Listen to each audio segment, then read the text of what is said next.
The rain was relentless that night, falling in heavy sheets against the cracked pavement. Every drop seemed to echo the same message: you are not welcome inside. My clothes clung to my body, soaked through within seconds, and the cold cut straight into my bones. I stood at the doorstep of my own house, fists clenched at my sides, staring at the locked wooden door that had always been my shelter. Until tonight. Through the thin curtains of the living room window, I could see her. My sister. She wasn't hiding. She wasn't ashamed. No. She was standing right there in the warm glow of the lamp, sipping from her cup of tea with a smug grin stretched across her face. Her lips moved slowly, mocking words forming even though I couldn't hear them through the glass. A sudden crack of thunder roared across the sky, and for a moment her smirk seemed even sharper, almost villainous. The rain hammered down harder, flooding the small porch where I stood. My shoes were already filled with water, my hair dripping into my eyes, but I refused to look away. This wasn't just about the weather. This wasn't just about being locked out. This was about betrayal, from my own blood. She had told me just minutes before slamming that door shut. Maybe this will teach you a lesson. Maybe now you'll finally learn who's in charge. Her voice had been coated with venom, each word landing like a slap across my face. Neighbors had noticed. From across the street, under the safety of their umbrellas, they whispered to each other. I could see their silhouettes moving behind drawn curtains, their heads shaking, their eyes lingering. Some pitied me. Others laughed quietly at the sight of a grown man left outside like a beggar at his own home. Their judgment didn't matter. What burned inside me was not embarrassment. It was something colder. My sister thought she had power tonight. She thought the rain, the darkness, and the locked door made her the victor. But she forgot something important. I wasn't alone in this world, and I wasn't as helpless as she believed. Lightning split the sky again, illuminating the street in blinding white for a fraction of a second. In that flash, I caught my own reflection in the rainwater pooling at my feet. My eyes looked different, steady, unbroken, quietly defiant. She wanted to break me by leaving me in the storm. But storms don't break soldiers. They forge them, and she would soon discover that. The storm didn't ease. If anything, it grew heavier with each passing minute. Sheets of water blurred the street lamps until they looked like glowing orbs floating in the darkness. The air smelled of wet earth and burning ozone, that sharp tang that always followed lightning. Every gust of wind carried the sting of cold rain, soaking me deeper, numbing my fingers as I stood there silent, in front of the door that refused to open. Behind me, the neighborhood had fallen into a strange hush. The only sounds were the pounding rain and the occasional rumble of thunder. Yet I could feel eyes on me. Curtains shifted. Windows cracked open. Somewhere across the street, a woman's voice whispered, muffled by the storm, "That's his own sister." Can you believe it? They were watching, judging, some with pity, others with cruel amusement. To them, it was entertainment. To me, it was betrayal. My sister hadn't just turned a lock. She had drawn a line. A declaration that I wasn't family, not in her eyes, not in that moment. I shifted slightly, water sloshing in my shoes, and looked back at the house. The glow from the living room spilled faintly through the curtains. I could see her silhouette moving. Every now and then, the curtains parted just enough for her to peek out, to make sure I was still there. Still outside. Still suffering. And every time she saw me, she tilted her chin a little higher, as if my misery confirmed her victory. The house itself, once a place of warmth, now looked like a fortress designed to keep me out. The wooden door that had so often swung open to welcome me now stood tall and unyielding. The brass handle glistened under the rain, mocking me with its shine. I had touched that handle 1,000 times, never thinking it would one day be a barrier between me and shelter. Lightning flashed again, revealing the street in sharp detail. The cracked pavement glistening with water. The overflowing gutters that gurgled as the storm pushed them beyond their limits. The neighbors' houses, dimly lit, some with figures pressed against their windows, unable to look away. One man, leaning casually on his porch across the street, shook his head slowly. He didn't call out. He didn't offer help. He just watched, like everyone else, caught between disbelief and the guilty thrill of witnessing someone else's humiliation. The rain plastered my hair against my forehead, but I didn't move. Every second I stood there was a statement. She thought she could reduce me to begging. She thought I'd pound on the door, cry out, maybe even kneel in the water and plead for her forgiveness. But I wouldn't give her that satisfaction. Instead, I raised my gaze toward the window again. This time I caught her staring directly at me. For a brief moment, our eyes locked through the veil of rain and glass. She smirked, lifted her teacup, and took a slow sip as if to toast her victory. Then she turned her back on me and disappeared into the warmth of the living room. The silence after that felt louder than thunder. I breathed in, filling my lungs with the cold, damp air. Each breath stung, but it steadied me. My thoughts drifted, not to the cold, not to the pain, but to the countless nights I'd weathered storms far harsher than this. Nights in the field, where rain mixed with mud and exhaustion, where survival wasn't guaranteed. Compared to those moments, this storm was nothing, yet the betrayal cut deeper than any battlefield wound. A shadow moved near the corner of the street, breaking my thoughts. A neighbor wrapped in a thin shawl hurried past, glancing at me once with wide, uneasy eyes before vanishing into the night. Even strangers could sense the cruelty of what was unfolding, but none dared to interfere. Perhaps they feared my sister's sharp tongue. Perhaps they feared being dragged into a family feud. Or maybe they simply enjoyed the spectacle. The world around me had become a stage, and I the unwilling actor in a play of humiliation. But deep down, I knew. Storms don't last forever. And neither would this moment. What my sister failed to realize was that the rain wasn't breaking me. It was preparing the stage for something else, something she wasn't expecting.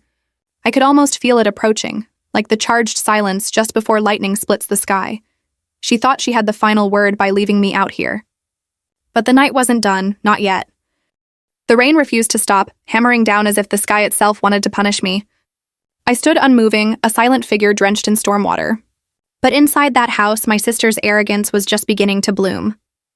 Through the window, the faint outline of her movements told the story. She wasn't resting. She wasn't hiding. She was performing. Performing for the neighbors, for anyone watching, and most of all, for herself. She wanted me to suffer, and she wanted the world to see her power.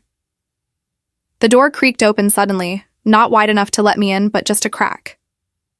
The warm air from inside brushed against my frozen face for a split second before she stepped into the frame.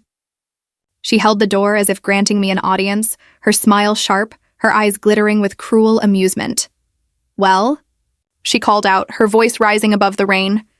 "Have you learned your lesson yet?" I didn't answer. Her smile widened, like a predator savoring the silence of its prey. "What's wrong, little brother?" "Can't find your words? You think standing out here like some stray dog makes you stronger?" "No, it makes you pathetic." Her words sliced through the storm more sharply than the thunder. Each one was designed to sting, to crush whatever dignity I had left. But I didn't flinch. My silence only fed her arrogance. "You always thought you were so tough," she continued, leaning against the doorway. "Always walking around with that look, as if nothing could touch you. But look at you now, shivering in the rain, helpless. Where's that pride now? Where's that strength?" Neighbors had gathered more openly now, pretending to adjust umbrellas or check their porches while sneaking glances. Some shook their heads, some whispered, others smirked. They were the silent jury, watching as my sister turned my humiliation into a spectacle. She pointed a finger at me. "You know what your problem is? You never respected me. You always thought you were above me just because you've seen the world, just because you've done things." She spat the words like poison. "But here, in this house, I'm the one in charge. And tonight, you'll remember it." The rain dripped from my hair into my eyes, but I kept my gaze fixed on her. Calm, steady. My silence enraged her. "Say something," she snapped suddenly, her voice cracking with impatience. "Beg me to let you in. Tell me I was right. Tell me you were wrong." Still, I said nothing. For a moment, her smirk faltered. The arrogance flickered, replaced by a flash of frustration. But she recovered quickly, laughing coldly. "Fine. Stay out here all night. Freeze. Catch your death for all I care. Maybe then you'll finally realize you're nothing without me." She slammed the door shut again, the sound echoing louder than the thunder. The lock clicked, sealing me out once more. The neighbors stirred, some murmuring in shock at her cruelty, others turning away uncomfortably. But none stepped forward. No one challenged her authority. Inside, through the curtains, her shadow moved again. She was pacing now, restless. Perhaps my silence wasn't the reaction she expected. Perhaps she wanted tears, pleading, weakness. Instead, she faced something she couldn't control. Calm defiance. Lightning ripped the sky open, illuminating the street for a heartbeat. In that flash, I saw the reflection of myself in the water pooling at my feet, soaked, cold, but unbroken. And then, just as quickly, darkness returned. I inhaled deeply, my breath visible in the cold night air. She thought the storm was her weapon. She thought humiliation would break me. But she didn't understand. Storms are temporary. And so is arrogance. What she couldn't see, what none of them could see, was that this night was not hers to win. Because somewhere out there, the wheels of fate were already turning. And soon, someone she least expected would arrive. Her arrogance had built the stage. But the performance wasn't over. Not by a long shot. The door slammed shut, and for a few seconds, all I could hear was the relentless pounding of the rain. It soaked me to the bone, yet I didn't move. I stood rooted, unmoving, as if the storm and humiliation were nothing more than background noise. Inside, I could still hear her faint laughter, sharp and mocking. She thought she had ended the conversation by locking me out. She thought she had silenced me. But in truth, my silence was louder than her cruelty. I closed my eyes for a moment and let the storm wash over me. Every raindrop that struck my skin reminded me of something. Moments far harsher than this. Nights under open skies where bullets cut the air. Mornings where frostbite gnawed at my fingers. And days where hunger was more merciless than rain. Compared to that, this was nothing. Just weather. When I opened my eyes again, the neighbors were still there. Some watching cautiously from behind half-closed curtains, others pretending to busy themselves while sneaking glances. They wanted to see me break. They wanted to see me plead. But instead, they saw stillness. One man whispered to his wife, loud enough for me to catch, "Why doesn't he just leave?" Another muttered, "Or knock again. Peg, anything." They didn't understand. Walking away would mean surrender. Knocking again would mean giving her what she wanted. Begging would mean confirming her victory. None of those were options. Instead, I stood tall, letting the water pool at my feet, my eyes fixed firmly on the window. She peered through the curtains once more, her silhouette framed by the light inside. For a moment, her laughter died. Our eyes met, hers full of arrogance, mine calm and unreadable. That look unnerved her. I could tell. She expected defiance, anger, or desperation. But calmness? That was something she couldn't control. She yanked the curtain shut again, but not before I caught the flicker of irritation on her face. Minutes dragged on. The storm didn't ease. The wind howled through the street, rattling loose shutters and scattering fallen leaves across the ground. Yet I remained as steady as stone. My sister must have thought I was weakening, that I was freezing, crumbling, ready to collapse. But she couldn't see the truth. My calmness wasn't weakness, it was strength. It was patience, because storms end, and arrogance always cracks. Finally, the door opened again, this time with more force. She stepped outside, holding an umbrella over her head, though the rain still sprayed against her face. "You're ridiculous," she said, her voice dripping with disdain. "Standing out here like some martyr. Do you think this makes you look strong? No, it makes you look pathetic. Everyone's laughing at you." Her words echoed in the rain, but I still didn't reply. "Say something," she demanded, her voice sharper now. "Defend yourself. Yell, cry, do anything." I tilted my head slightly, meeting her eyes, and spoke at last. My voice was low, calm, steady, carrying easily over the storm. "Are you done?" The simplicity of those 3 words cut deeper than any argument. Her expression faltered, her mouth opening but no reply coming out. She hadn't expected that. She had prepared for defiance, for begging, for anger, but not calm indifference. I didn't shout. I didn't explain. I didn't justify myself. Just those 3 words, spoken like a man who wasn't broken, but in control. She tightened her grip on the umbrella, visibly unsettled. You think this makes you superior? That silence makes you win? No, you're nothing. Nothing without me." I let her words hang in the air before I answered, quietly but firmly. "Then why do you sound so afraid?" The moment the words left my mouth, her face changed.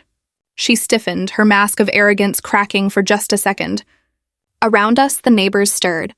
Some whispered in surprise. Others simply stared, realizing the balance was shifting. Her smirk returned quickly, but it wasn't as strong as before. She scoffed, turned sharply, and stormed back inside, slamming the door a second time. but she couldn't erase what had just happened. For the first time that night, she wasn't in control, and deep down she knew it. The night had grown heavier, the rain falling like a curtain between me and the rest of the world. My sister thought she had won. Twice she had slammed that door. Twice she had declared herself victorious. Yet behind her arrogance, cracks had begun to show. She had seen my calmness, heard my quiet words, and though she denied it, fear had already slipped into her voice. But fate wasn't finished with her. Another thunderclap shook the ground, and in its wake came a new sound, distant at first, then growing clearer. Heavy boots against wet pavement, steady, purposeful. The neighbors noticed first. Curtains shifted. Heads turned. People leaned forward, squinting into the storm to see where that sound came from, and then he appeared. Out of the darkness, a figure emerged through the rain. Tall, broad-shouldered, his coat dripping, his stride unshaken by the storm. Each step echoed with authority, as though the storm itself parted to make way for him. My comrade. The sight of him made my chest tighten, not with weakness, but with strength.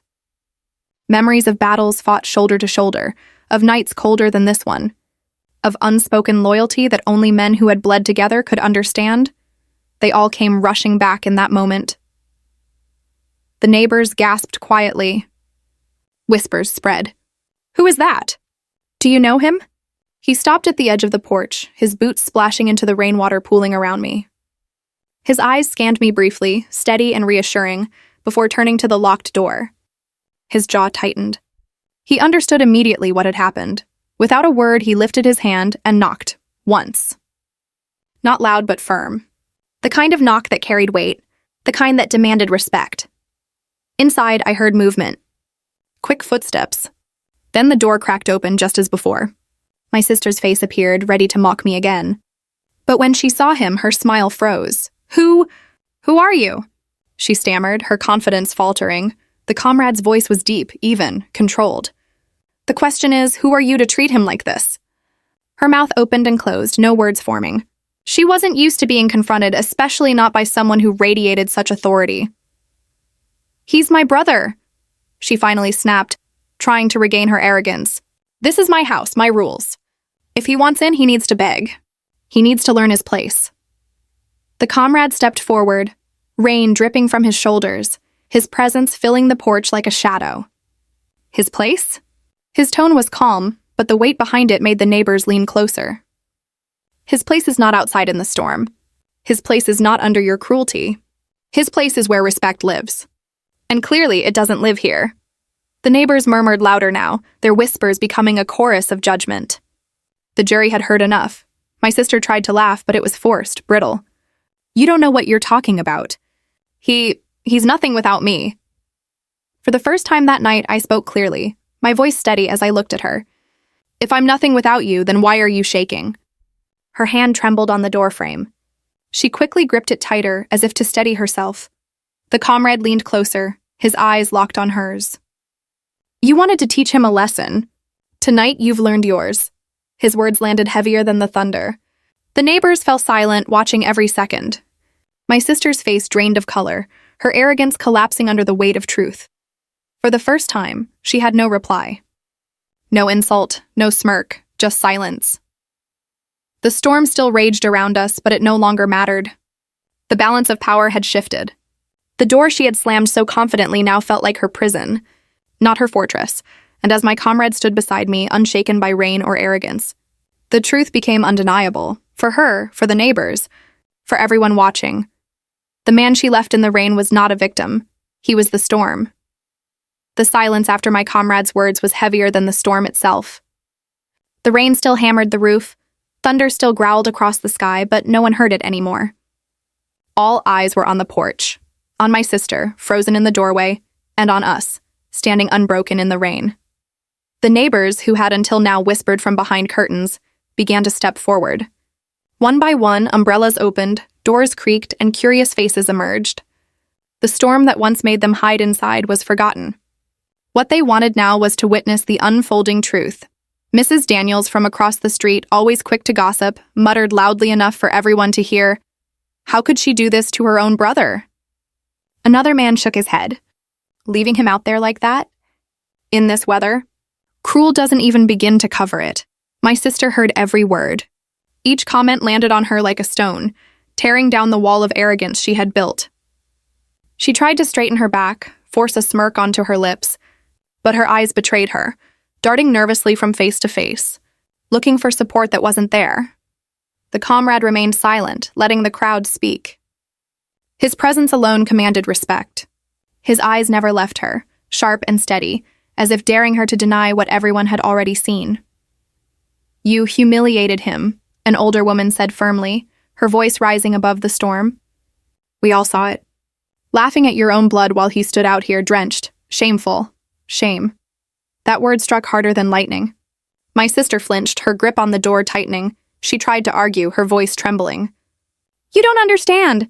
He needed to learn, he needed to know I'm in charge." But the words sounded weak, pitiful even. The neighbors were no longer her silent audience. They were the jury, and their verdict was clear. "In charge?" A young man scoffed. "Being in charge doesn't mean being heartless." "Power without respect," another added, "is nothing but cruelty."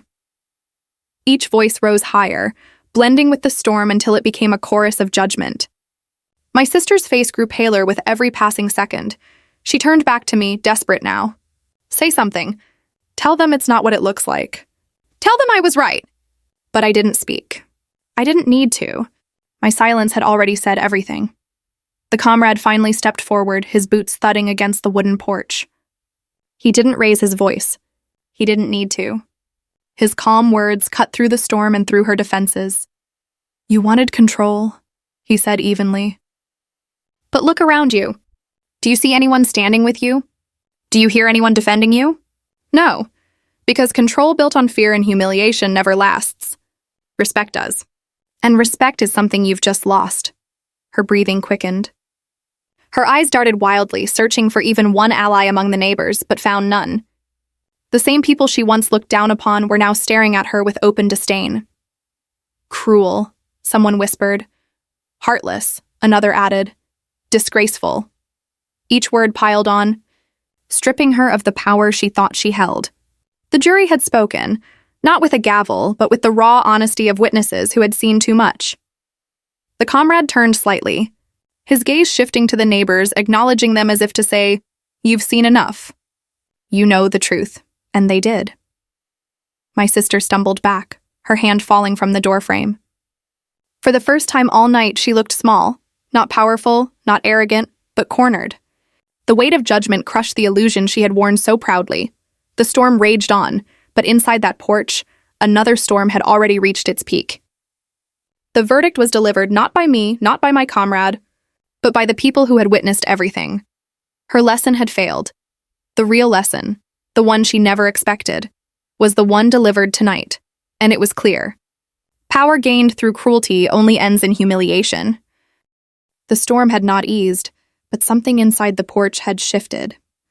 The judgment of the crowd still hung in the air like thunder, echoing louder than the rain. My sister stood frozen, the mask of arrogance stripped away, her once steady smirk reduced to trembling lips. She had ruled the night with cruelty, but now she was the one exposed, helpless under the weight of truth. I stepped forward, the water dripping from my clothes, forming dark circles on the wooden porch. Every eye followed me, neighbors leaning forward under their umbrellas, faces pressed to windows, and most importantly, my sister, who could no longer meet my gaze. I stopped just in front of her. For a long moment, I said nothing. The silence stretched heavy and unbroken, forcing her to look up at me. And when she did, what she saw wasn't anger. It wasn't vengeance. It was calm certainty. "You thought leaving me in the rain would teach me a lesson," I said finally, my voice low but carrying over the storm. "But look around you. Tonight, you're the one who learned something." Her mouth opened to protest, but the words died before they could form. The truth was undeniable. "You wanted to show the world I was nothing," I continued, my tone sharpening slightly. "But all you showed them was who you really are. And now they'll never forget it." A ripple of murmurs spread through the neighbors again. She flinched as if each whisper was a lash against her pride. The comrade, who had stood silent until now, stepped closer. His eyes locked on hers, calm but piercing. Humiliation doesn't build respect. Cruelty doesn't create strength. You wanted control, but all you earned tonight was disgrace. The words struck her harder than lightning. Her shoulders slumped and she backed away from the doorway, unable to hold her ground. I turned slightly, my eyes meeting the crowd. Their expressions said everything: respect, understanding, even admiration. They had seen me stand silent through the storm, endure humiliation without breaking, and now rise above it without cruelty. I looked back at my sister one last time. My voice was softer now, but every word landed like a verdict. Never judge someone by where they stand. Tonight I stood in the rain, but tomorrow it could be you. Her eyes widened, the meaning sinking in. Without another word, I stepped down from the porch. My comrade fell into stride beside me, his presence steady and sure, the storm parting around him as if it too respected his strength. Together, we walked down the street, away from the house, away from the arrogance that had once tried to break me. Behind us, the neighbors remained silent, watching until we disappeared into the curtain of rain. Their judgment wasn't loud anymore, it didn't need to be. It was carved into the night itself. As I walked, the storm no longer felt cold. It felt cleansing, like a fire washing away everything false and leaving only truth behind. My sister had thought she held power with a locked door and a cruel smile. But real power had never been hers to hold. Real power was calmness in the storm. Real strength was silence in the face of cruelty. And as the rain washed over me, I knew the moral of the night was clear, not just for her, not just for me, but for everyone who had watched.